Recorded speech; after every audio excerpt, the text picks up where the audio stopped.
Hi friends, welcome to my channel. ఈరోజు మనం చూసాము గ్రూప్ గేమ్ మేము ఆడట్లేదు, ఇండివిజువల్ ఆడుతున్నాము అని చెప్పేసి చెప్పిన వాళ్ళు ఈరోజు గ్రూప్ గేమ్ ఆడారా లేదా. ఇక నెక్స్ట్, ఇంతకాలం లవ్ ట్రాక్ నడిపిన తన గుట్టు రట్టు చేసిందా రోహిణి అంటే అవునని చెప్పాలి. తను చెప్పింది నేను ఎప్పుడు చెప్పాను అని చెప్పట్లేదు. నేను నీకు ఎప్పుడు ఇది తను బొంకడానికి ట్రై చేస్తుంది. అది మాత్రం ఫస్ట్ ట్రై నిఖిల్కి ట్రై చేసింది, అది వర్కౌట్ కాకపోయే వరకు మన పృథ్వీకి ట్రై చేసింది. అప్పుడు ఏంటంటే అప్పుడు ఎవరున్నారు అంటే వాళ్ళ మధ్యలో వాళ్ళ అమ్మ, కానీ అమ్మలాగా కాపాడింది నిఖిల్ని అని చెప్పేసి నాకు అనిపించేసింది సోనియా. సోనియా ఉండడం వల్ల తనకు సందు దొరకలేదు కాబట్టి అటు నిఖిల్ దగ్గర సందు దొరకలేదు కాబట్టి ఈయన దగ్గర బెండ్ అయిపోయింది, ఈయనతోని కలిసిపోయిందేమో అనిపించేసింది. మొత్తానికైతే అప్పుడు సోనియా ఏదైతే చెప్పిందో మరి ఇప్పుడు మాత్రం రిపీట్ అవుతుందా అంటే అవునని చెప్పుకోవచ్చు. ఇక నెక్స్ట్ మనం గ్రూప్ గేమ్ అయిపోయింది కదా, గ్రూప్ గేమ్ తన గురించి మాట్లాడాం. ఇక యష్మి గురించి వచ్చేది ఉంటే తన సైడ్ తన దగ్గర నుంచి అయితే ఒకటి, తనకు ఒకలాగా అయితే ఒకటి, వేరే వాళ్ళకు ఒకలాగా అయితే ఒకటి అన్నట్టుగా ఆడుతుంది. సో అందుకోసం జనాలు ఏంటంటే తనను కూడా రిజెక్ట్ చేస్తున్నారు. పృథ్వీని రిజెక్ట్ చేశారు. ఇంచుమించుగా పృథ్వీయా యష్మియా ఎలిమినేట్ అయ్యేది చూడాలి. ఈ ఇద్దరిట్లో ఎవరో ఒకరు ఎలిమినేట్ అవుతారు. మ్యాక్సిమం అయితే యష్మి అవుతుందేమో అనుకుంటున్నా. ఎందుకంటే యష్మి పర్ఫార్మెన్స్ తగ్గింది కాబట్టి, ఫైర్ కనబడట్లేదు కాబట్టి. లేకపోతే పొరపాటు అది తప్పితే పృథ్వీ అవుతారు. కానీ మిగతా కంటెస్టెంట్స్ సేఫ్. ప్రేరణ బాధపడుతుంది ఒకవేళ పోతానేమో అని చెప్పేసి. ఒకవేళ పోతాను ఏదైనా కానీ మనం రెడీగా ఉండాలి అని చెప్పేసి నిఖిల్ చెప్తున్నారు. సో నిఖిల్ వీళ్ళిద్దరైతే సేఫ్ అని చెప్పుకోవచ్చు మొత్తానికైతే. సో నబిల్ కూడా సేఫే. ఇక నబిల్ టాప్ 5లో కంపల్సరీ ఉంటాడు అని నేను అనుకుంటున్నాను. మరి ఎంతమంది అనుకుంటున్నారో కింద కామెంట్ చేసేయండి. ఇక నెక్స్ట్ మనం వచ్చేసిందంటే గేమ్స్ గురించి వచ్చేది ఉంటే నిజంగా కూడా రోహిణి మీడియంగా ఆడి లాస్ట్ మాత్రం చాలా స్ట్రాంగ్గా ఇచ్చేసింది. టేస్టీ తేజ స్టార్టింగ్ ఎక్కువ ఇచ్చేసి లాస్ట్కు తగ్గించుకుంటాడు. Last game ఆడలేకపోయాడు. ఒకవేళ ఫస్ట్ గేమ్ నుంచి ఫస్ట్ ఉన్నా కానీ పెద్ద ప్రాబ్లం అయ్యేది కాదు. ఇదే థర్డ్ పొజిషన్లో ఉండేది. మూడు ఆటలో ఖచ్చితంగా రోహిణి గెలిచి ఇచ్చేది. ఇక తర్వాత కేవలం మనోని గెలిపించడానికి ఎవరిని పృథ్వీని గెలిపించడానికే ఆడిందా గేమ్ అని అనిపించేలాగా నాకైతే అనిపించింది విష్ణుప్రియ గేమ్. మరి మీరేమనుకుంటారో కింద కామెంట్ చేసేయండి. ఇక ఇవాళ డీటెయిల్స్కి వచ్చేది ఉంటే నిన్న స్టార్టింగ్ ఫస్ట్ గేమ్లో మనోడు ఇరగదీశాడు కదా. బట్ సెకండ్ గేమ్కి వచ్చే వరకు కొంచెం సెట్ కాలేదు. కాకపోతే ప్రేరణ ఇచ్చిన ప్లాన్ కనుక వర్కౌట్ చేసేది ఉంటే ఖచ్చితంగా గెలిచేవాడు. ఎందుకంటే ఆటోలో కూర్చోండడం ముఖ్యం. అది ఎక్కడ కూర్చున్నాడు అనేది ఇంపార్టెంట్ కాదు. సో వెనక పడుకునేది ఉంటే ఖచ్చితంగా వాళ్ళు బయట నుంచి వచ్చి తొయ్యాల్సి వచ్చేది. మిగతా వాళ్ళందరూ కొట్టుకోవడం అయిపోయిన తర్వాత లాస్ట్కు బెల్లు మోగేదాకా కూడా వీళ్ళు కిందికి దిగనైతే రారు. ఒకవేళ బయట దిగిన వాళ్ళు బయట దిగి గుంజుదాము అంటే వాళ్ళు ఇట్లా దిగి అటు గుంజుదామంటే వాళ్ళను కూడా మనం డిఫెన్స్ చేసుకునే అవకాశం అయితే ఉంది. బట్ అది ఎంతవరకు వర్కౌట్ అవుతుందో పక్కకు పెడితే మాత్రం అది ఇంప్లిమెంట్ అయితే చేయలేదు. మొత్తానికైతే ఫస్టే ఏంది ఆటోలో నా ప్రయాణంలో మొట్టమొదటే మనోడు తేజ బయటపడటంతో ఆయన వెనకబడిపోయాడు. తర్వాత కనీసం రోహిణి ముందు పంపించేసి తర్వాత టేస్టీ తేజ ఉండేది ఉంటే మాత్రం ఖచ్చితంగా ఈయన కూడా మన హైలో ఉండేవాడు. కాకపోతే తర్వాత యష్మిని కూడా పడేసిన తర్వాత యష్మి మాటలు మాట్లాడింది, నేను కావాలని పడేశారు మీరు అని చెప్పేసి. కాకపోతే అప్పటిదాకా విష్ణుప్రియ యొక్క ఆలోచన ఒకలాగా ఉండేది, తర్వాత ఒకలాగా మారిపోయింది. ఇప్పుడు మీ ఇద్దరు కాంప్రమైజ్ అయ్యి ఆడుకుని బయటకు వస్తే బాగుండదు అని చెప్పేసి నీకు నేను గ్రాటిట్యూడ్ చూపించాను చూడు, నాదే తప్పు అని చెప్పింది. మరి లాస్ట్ ఆటలో ఎందుకు గ్రాటిట్యూడ్ చూపించింది?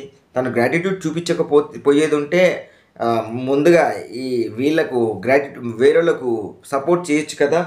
సో అలా చేయలేదు. అది తను ఏంటంటే తనదైతే ఒకలాగా పెక్కవారదైతే ఒకలాగా చూసే బాపతి కాబట్టి అలా అనిపించేసింది నాకైతే. మరి మీకేమనిపించిందో కింద కామెంట్ చేసేది. ఇక నెక్స్ట్ వచ్చేసి మన వీళ్ళు ముగ్గురు వెళ్ళిపోయిన తర్వాత నోరు జారిన విష్ణుప్రియ, అదే నోరు మాత్రం జారు, నోరు మంచిది అయితే ఊరు మంచిది అవుతుంది అని చెప్పేసి మీరు అయితే ఇక్కడ వీళ్ళిద్దరు గొడవ పెట్టుకుంటున్నప్పుడు మధ్యలో రోహిణి వచ్చేసి నువ్వు ఎందుకు ఆడుతున్నారు, కాంప్రమైజ్ అవ్వడానికి లేదు, మీరు నువ్వు ఎందుకు ఉంటున్నావో మాకు తెలుసు, నువ్వేం ఆడుతున్నావు అని చెప్పేసి విష్ణుప్రియ అన్న తర్వాత నువ్వు జీరో అంటే నువ్వు ఇప్పటివరకు నువ్వు కూడా ఏం ఆడావు, నువ్వు కూడా జీరోనే, నువ్వు ఎందుకు వచ్చావో నాకు తెలుసు, నువ్వు జీరో అన్న తర్వాత నువ్వు ఎట్లా ఇక్కడ ఉంటున్నావో నాకు తెలుసు అని చెప్పేసి మాట్లాడుతుంటే నువ్వు ఇంకా మాటలు నోరు జారిపోయింది. నీ క్యారెక్టర్ అలాంటిది, ఈమె ప్రతిసారి మాట్లాడుతుంటుంది కదా క్యారెక్టర్ అని మాట్లాడుతుంటుంది. సో క్యారెక్టర్ అని మాట్లాడేటప్పుడు చాలా నోరు దగ్గర పెట్టుకోవాలి. అది మంచి చిన్న వర్డ్ అనుకుంటాం కానీ చాలా పెద్ద వర్డ్. నీ క్యారెక్టర్ ఎలాంటిది అని చెప్పేసి మాట్లాడుతున్నా, నీ క్యారెక్టర్ మాకు తెలుసు, ఫస్ట్ నిఖిల్కి ట్రై చేసినావు, వర్కౌట్ కాకపోయే వరకు నువ్వు పృథ్వీకి వెళ్ళావు, ఒకవేళ నిఖిల్కి వర్కౌట్ అయ్యేది ఉంటే మాత్రం నువ్వు ఈరోజు పృథ్వీతో ఉండేదానివి కాదు అన్నట్టు ఇంటర్నెట్కి చెప్పేసింది.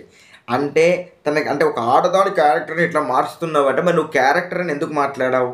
నోరు అదుపులో ఉంచుకోవాలి కదా. అసలు యాక్చువల్గా ఇప్పుడు కనుక తను ఉండేది ఉంటే మిగతా వాళ్ళకు ఓట్లు పడేసి తనకు 0 ఓట్లు పడేది. తర్వాత మొత్తానికైతే ఇక విష్ణుప్రియను లాస్ట్కి పంపించి పృథ్వీ ఉంచుకున్నాడు. అది కావాలని విష్ణుప్రియ ఏదో ఆట ఆడినట్టు చేసేసి అక్కడ మాట్లాడింది. తర్వాత తను ఏదో సుఖం పూసలాగా మాట్లాడుతుంది. ఎందుకు బిగ్ బాస్ ఇలాంటి గేములు పెడతారు, మా అవన్నీ దెబ్బలు తింటానే అని చెప్పేసి. మరి నీ నోరు మంచిదైతే మంచిగా వచ్చేస్తుంది, కాకపోతే నీ నోరు మంచిది కాదు కాబట్టి ఇట్లా. నిన్న కూడా ఒక మాట అంది, ఎట్లా అంటే నువ్వు ఎవరికి సపోర్ట్ చేసావు అని చెప్పేసి నిమ్మలంగా మాట్లాడుకుంటా సూదులు పెట్టి కూర్చున్నట్టు ఉంటుంది. Smart game. నెక్స్ట్ గేమ్లో కూడా తను పృథ్వీని గెలిపించడానికి మాత్రమే ఆడినట్టు అనిపించేసింది. తెడ్డు మీద గ్లాస్ గేమ్లో కూడా ఫస్ట్ నిజంగా కూడా తేజ గెలిచేవాడు. సో తేజ గెలిచేదాన్ని ఏంటంటే ఫస్ట్ అన్ని గ్లాసులు అయిపోయేదాకా చూశారు, పృథ్వీ సైలెంట్ అయిపోయాడు. So no problem. కానీ ఇట్లా ఆడొచ్చా అని చెప్పేసి సలహా అయ్యేగానే మొత్తానికైతే తను గెలవదు అని తెలిసిన తర్వాత యష్మిదిను వీళ్ళిద్దరిది పడేశాడు. మరి ఎందుకు పృథ్వీది ఎందుకు పడేయలేదు? సో ఇక్కడ పృథ్వీని గెలిపించడానికి మాత్రమే ఆడింది.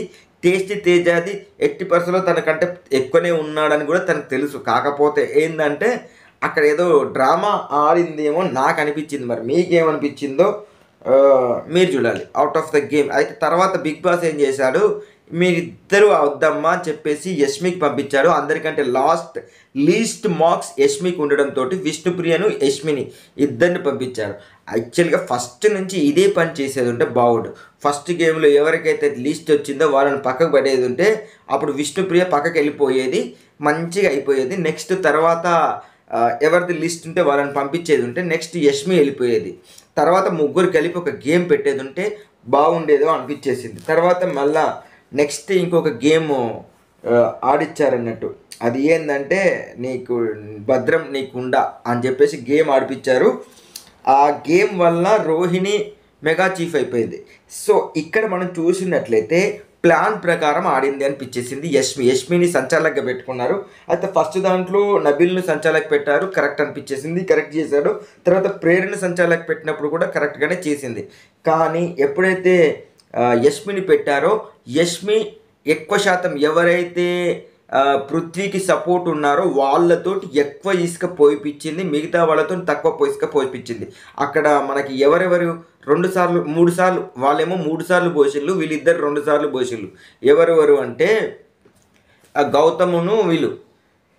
కాకపోతే ఇక్కడ గేమ్ ఎందుకు గౌతమ్ ఇటు సైడు తిరిగాడు అంటే అందరినీ అవమానిస్తూ ముందుకు వెళ్ళిపోతున్నాడు అని చెప్పేసి అవమానిస్తూ వెళ్తున్నాడు, వాళ్లకు నేను అడ్డుకట్ట వేయాలి అనుకున్నాడు. నిజంగా కూడా గౌతమ్ చెప్పింది కరెక్ట్. ఎందుకంటే ఎంతమందిని ఏ విధంగా అవమానించాడు, ఎన్ని మాటలు అన్నాడో మనం పృథ్వీ సంగతి అయితే చూసే ఉంటాము.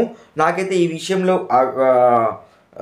ఇక్కడ రోహిణి గెలిచినందుకు నాకు చాలా ఆనందంగా అనిపించింది. ఎందుకంటే ఒక కామెడియన్స్ పైకి రావాలి వాళ్ళు. ఎందుకంటే నవ్వడం ఈజీయే కానీ నవ్వించడం చాలా కష్టం. బట్ అటువంటి వాళ్ళు మంచిగా రావాలి, వాళ్ళు టాప్ టాప్ 5లో కాదు కప్పు కూడా గెలుచుకోవాలని నా కోరిక. బట్ అవినాష్ అన్న, రోహిణి అన్న, లేదంటే ప్రేరణ అనే మనుషను ఒక ఇండివిజువల్గా, కాకపోతే వీళ్ళందరూ గ్రూప్గా ఆడుతున్నారు కాబట్టి వాళ్ళు నాకు నచ్చట్లేదు. మరి మీరేమనుకుంటారో కింద కామెంట్ చేసేసేయండి. ఇక తర్వాత గ్రూప్ గేమ్ అని చెప్పలేదు కానీ యష్మి వీళ్ళిద్దరికి సపోర్ట్స్ వచ్చేసింది అని చెప్పేసి ఆ మాటలు మాట్లాడుకున్నారు. ఇక నెక్స్ట్ వచ్చేసినట్లయితే రోహిణికి గెలిచిన తర్వాత మనోడు చెప్తున్నాడు, నబిల్ నీకు నడుము నొప్పి ఉంది, కాలు నొప్పి ఉంది, ఆమె వెయిట్ ఎక్కువ ఉండడం వల్ల ఆమె చాలాసేపు భరించింది అని చెప్పేసి మద్దతు పలుకుతున్నాడు. అదైతే మద్దతు పలకడం అయితే కరెక్ట్ కాదు అనిపించింది. ఓకే, గెలిచింది, కథమైపోయింది. ఆయన కొంచెంసేపు ఆయన వదిలేసేది ఉంటే ఆయన నిమ్మలం పడేసి వచ్చేవాడు. సో ఆ మూమెంట్లో మాత్రం నాకు కొద్దిగా బాధ అనిపించింది, కొంచెం బాధ అనిపించింది. దేనికోసం అంటే పృథ్వీ అంతగానో కష్టపడ్డాడు, ఓకే, బట్ రోహిణి కూడా అంతగానో కష్టపడింది కదా, ఒక ఆడపిల్ల అయి ఉండి. మరి అలా ఎందుకు తీసుకోలేదు? ఆమె వెయిట్ ఎక్కువ ఉండడం వల్ల అది ఆపగలిగిందంటే, ఇప్పుడు వెయిట్ వల్లనే ఆపదలుచుకునేది ఉంటే టేస్టీ తేజ కూడా ఆపుకునేవాడు. బట్ టేస్టీ తేజ ఆపుకోలేదు కదా. ఇప్పుడు కాళ్ళకు ఇట్లా ముందుకు పెట్టుకొని ఆలోచన తనకు వచ్చేది ఉంటే నిజంగా కూడా వీళ్ళిద్దరు కింద పడ్డా కానీ టేస్టీ తేజ కింద పడేటోడు కాదు. ఎందుకంటే వీళ్ళిద్దరికంటే వెయిట్ ఆయన ఎక్కువ ఉన్నాడు. కానీ ఫస్ట్ టేస్టీ తేజ కింద పడిపోయాడు కదా, ఆయన వంగి పెట్టుకున్నా కానీ. సో ఇదేంటంటే చిల్లర వర్డ్స్ అని చెప్పేసి నిజంగా కూడా పృథ్వీకి వచ్చే ఓట్లను కూడా నాశనం చేసేది వీళ్ళే అనిపించేసింది మొత్తానికైతే. ఈ విధంగా జరిగింది. రేపు ఇక ఎవరు మొత్తానికైతే రోహిణి లాస్ట్ చీఫ్ అయిపోయింది. సో తన కోసం ఒక సింహాసనం అయితే తీసుకొచ్చి పెట్టారు. ఆ సింహాసనంలో కూర్చొని రాణిలాగా కూర్చుంది. అవినాష్ తన బ్యాన్ తీసి తనకు పెట్టారు. తర్వాత మధ్యలో చాలా కామెడీస్ చేశారనుకోండి. ఏంటంటే ఒక్కొక్కరు లాగా ఎలా నడుస్తారో, ఒక్కొక్కరు ఎట్లా నడుస్తారో చూపించేసుకుంటూ ఆ సీన్ అయితే చాలా కామెడీ అనిపించింది. ఎందుకంటే నాకు కామెడీ చేయడం రాదు కాబట్టి కమెడియన్స్ నేను ఎంకరేజ్ చేస్తున్నాను. సో ఇది నా రివ్యూ కనుక నచ్చినట్లయితే లైక్ చేయండి. నా రివ్యూస్ని అందరికీ అందేలాగా షేర్ చేయండి. మా ఛానల్ను ఖచ్చితంగా సబ్స్క్రైబ్ చేసుకోండి.